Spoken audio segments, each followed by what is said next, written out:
नमस्ते प्रणाम। त का हाल बा। हम आशा करब कि रउआ लोगन ठीक होखम।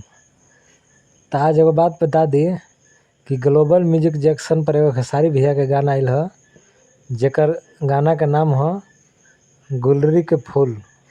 बहुत धमाकेदार गाना बाटे। एकर में साथ में सृष्टि भारती गइले बाड़ी और नीलम गिरी एकर में एक्टर बाड़ी और गाना लिखले बाड़े टुनटुन यादव और म्यूजिक दिले बाड़े आर.ए. शर्मा।